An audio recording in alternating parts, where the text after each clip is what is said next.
Europe 1, il est 8h moins le quart, l'interview vérité. Ce matin, Thomas, vous recevez Philippe Tournier, secrétaire général du SNPDEN. C'est le principal syndicat de chefs d'établissement. Bonjour Philippe Tournier. Bonjour. À partir d'aujourd'hui, une charte de la laïcité devrait être scotchée dans toutes les écoles publiques du pays, du primaire au lycée. Est-ce qu'aujourd'hui, il y a un vrai problème de laïcité dans les établissements publics en France ? Alors effectivement, il y a un vrai problème et on peut se réjouir que le ministère de l'Éducation nationale s'engage dans ce problème parce que pendant très longtemps, les établissements, les professeurs ont eu le sentiment d'être un peu abandonnés. Et ils se manifestent comment, ces problèmes de laïcité au quotidien ? Alors ces problèmes se manifestent de manière très, très pratique. Ce n'est pas simplement une question générale sur la liberté de conscience, c'est l'évolution qui est contestée en cours de SVT, c'est la science de la vie, la science végétale, la bio, en gros. Les anciennes sciences naturelles, c'est la contestation quand les professeurs d'histoire abordent les questions du Proche-Orient, les questions de la Seconde Guerre mondiale, les questions de la décolonisation.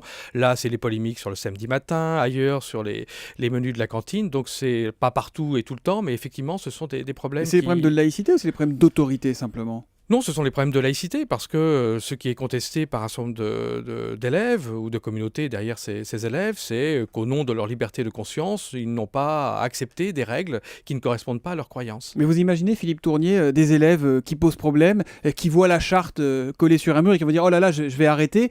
C'est comme mettre un mot sur sa porte pour demander à un cambrioleur de rien emporter, non ? À quoi ça sert ce texte-là ? Alors, cette charte, évidemment... Ça fait pas peur ? Non, cette charte à elle seule ne va pas régler tous les problèmes. Je ne pense pas d'ailleurs que ce soit ce que pense et disent Vincent Peillon. En revanche, elle peut s'insérer dans un ensemble plus vaste où l'État réaffirme effectivement très clairement que la laïcité est le fondement de l'école en France. Mais ça veut dire qu'il faut des mesures concrètes derrière. Quelles mesures vous demandez, vous, par exemple ? La première des mesures, déjà, c'était que le ministère de l'Éducation nationale ait un propos clair sur la question, parce qu'on sort de décennies d'ambiguïté sur cette question. Je rappelais que quand il y a eu le vote sur la loi sur le port des signes religieux à l'école, le ministre de l'époque, de l'Éducation nationale n'était pas pour. Donc les établissements et les professeurs, pendant très longtemps, ont eu le sentiment d'être absolument abandonnés sur cette question. En même temps, c'est un vrai changement. Cette loi existe de 2004 sur les signes ostentatoires d'une appartenance religieuse. Aujourd'hui, ça continue à poser problème, elle doit s'imposer. Il y a des problèmes, parlons clairement, de signes religieux, de voile dans les écoles encore aujourd'hui ? Alors la loi a radicalement changé la situation. Je ne dis pas qu'il n'y a plus aucun problème nulle part, mais on n'est plus du tout dans la même échelle de problème par rapport à la période qui a précédé 2004. C'est le signe d'ailleurs qu'un propos clair et ferme de la part de l'État est effectivement efficace sur ces questions. Alors pourquoi, dans ces cas-là, avoir besoin d'une charte ? Si la loi a réglé le problème, pourquoi cette charte qui n'est pas un texte juridique, qui n'a pas de valeur, officielle, au-delà de la bonne volonté des uns et des autres, pourquoi réécrire article 14, le port de signes ou tenues par lesquels les élèves manifestent ostensiblement une appartenance religieuse est interdite ? À quoi ça sert, puisqu'il y a une loi qui, vous nous le dites, fonctionne plutôt bien ? Alors, de l'ensemble des articles de la charte sur la laïcité, celui-ci est celui qui est pratiquement partout appliqué et sans difficulté majeure. Mais aujourd'hui, les difficultés se sont déplacées sur d'autres points, comme je l'évoquais tout à l'heure, des contestations par exemple sur les contenus d'enseignement, sur les cours, qui dès l'instant où ça ne correspond pas aux croyances d'un certain nombre d'élèves. On ne se rend pas bien compte, c'est vraiment minoritaire ou c'est quelque chose qui se répand, ça devient quelque chose d'un peu généralisé de contester comme ça ? Est-ce que c'est lié à certains quartiers ? Aidez-nous à remettre ça un peu en perspective, Philippe Tournier. C'est assez simple, partout où l'école n'est pas mixte, c'est-à-dire où les populations ne sont pas brassées, on est confronté à ces difficultés sous une forme ou sous une autre. Donc c'est très lié et aussi à la répartition de la population dans les établissements scolaires. Et est-ce que ça pose pas un autre problème que la charte de la laïcité, qui est celui de la carte scolaire ? Parce que finalement, on a permis à des parents d'inscrire leurs enfants ailleurs. Donc ceux qui sont à peu près informés, on se dit ils vont inscrire leurs enfants ailleurs. Et puis on se retrouve avec des quartiers complètement ghettoisés. Alors, la charte de laïcité n'aura de sens et véritablement d'efficacité que si elle s'accompagne d'un ensemble, elle n'est qu'un ensemble de quelque chose de beaucoup plus vaste.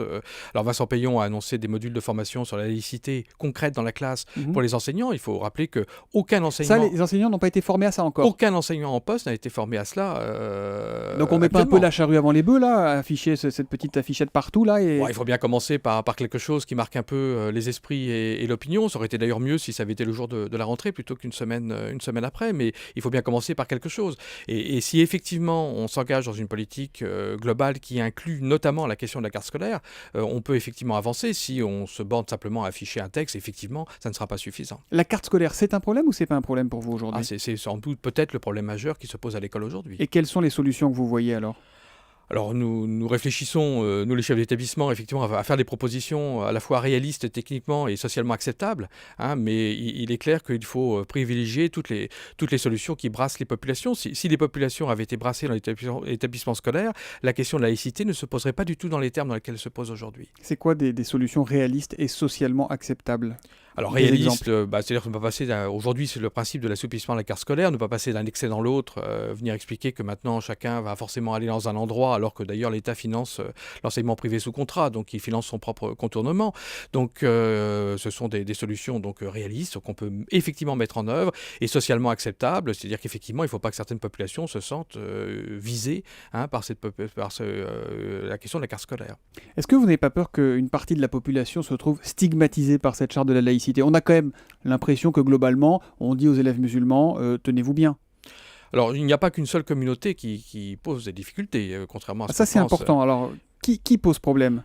Dès l'instant où une communauté, quelle qu'elle soit, alors il y a la principale communauté religieuse de notre pays a ses propres écoles, donc la question se pose différemment. Ça, c'est les écoles privées, Voilà, on n'en privé parle pas. catholique, Voilà. donc voilà, c'est différent, mais partout dans notre pays, quelle que soit la communauté qui soit présente, dès l'instant où elle devient la communauté de l'établissement, effectivement, les revendications identitaires prennent le pas. La même communauté dans un autre environnement, c'est-à-dire là où les populations sont mixées, ne pose absolument aucune difficulté d'intégration. Vous êtes proviseur dans un lycée à Paris, hein, vous en avez fait plusieurs autres dans différents quartiers avant.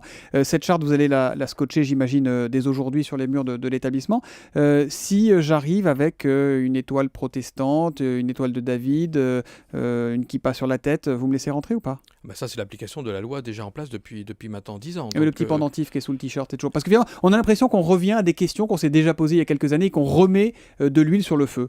Non, pas du tout. Depuis 2004, on a trouvé un équilibre raisonnable. Il ne s'agit pas non plus de pourchasser toutes les manifestations de croyances. Et dès l'instant où les manifestations de croyances deviennent un poids pour les autres, le principe, c'est non seulement la liberté de conscience, mais aussi respecter la conscience des autres. Et c'est plutôt ce deuxième aspect des choses qu'il faut faire entendre aujourd'hui. Vous la trouvez assez facilement compréhensible, cette charte, quand on lit les différents articles? Elle est écrite pour les jeunes ou elle est écrite pour les adultes? Elle est sur europe1.fr, hein, je précise. Elle est globalement accessible. Pour une fois, c'est un texte qui évoque des questions complexes d'une manière compréhensible et accessible par les élèves. Voilà, 15 articles qui seront donc affichés dans toutes les écoles, les collèges, les lycées publics à partir d'aujourd'hui. Merci Philippe Tournier. Je rappelle que vous êtes secrétaire général du SNPDEN, c'est le principal syndicat de chefs d'établissement en France.